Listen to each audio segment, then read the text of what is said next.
Guillain-Barré syndrome, part 2.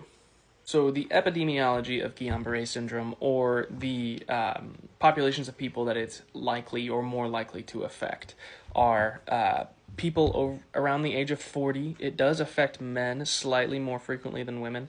2/3 of cases do occur after an infection, and there are no geographic features. And what I mean by geographic features is like, so for instance, with multiple sclerosis, the further away from the equator you are, the greater prevalence of MS. And don't ask me why. I have no idea why people living closer to the equator just don't tend to develop MS as frequently, but in Guillain-Barré syndrome, it is not relative in that regard. Typically, these people are going to present with progressive symmetric weakness in an ascending pattern.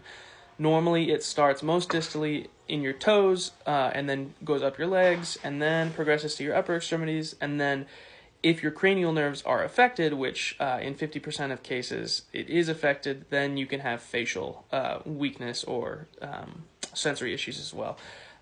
It's very common to have severe radicular back pain or other neuropathic pain, diminished or absent reflexes, and then if you do have sensory loss, which is not typical, it will be in a glove-like pattern or a stocking-like pattern up your legs.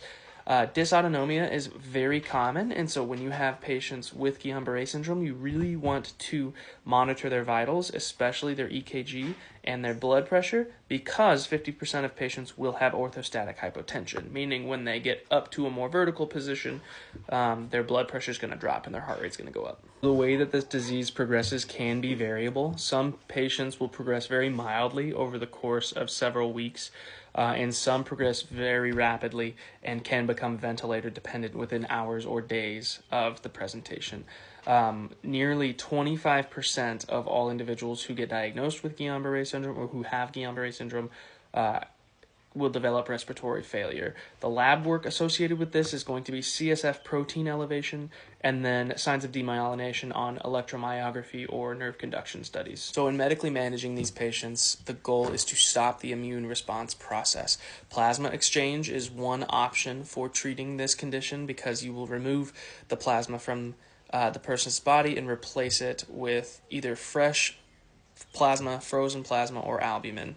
And what this does is it removes those autoantibodies that are attacking your peripheral nervous system, and it will remove the inflammatory mediators as well. And they've actually done studies that have shown that plasma exchange will improve the weaning process when you take them off of the ventilator by up to 2 weeks, so you can get off your ventilator 2 weeks sooner on average, and the time to walking unaided again, even without devices, by 32 to 41 days. And then the other option that most places will use in response to Guillain-Barré syndrome is IVIG, or intravenous immune globulin. So this disrupts the complement formation and stops the inflammatory cascade. And they usually administer these doses about 2 to 5 days. So IVIG and plasma exchange are equally effective, but more hospitals are going to have access to IVIG, and the American Academy of Neurology recommends IVIG in particular.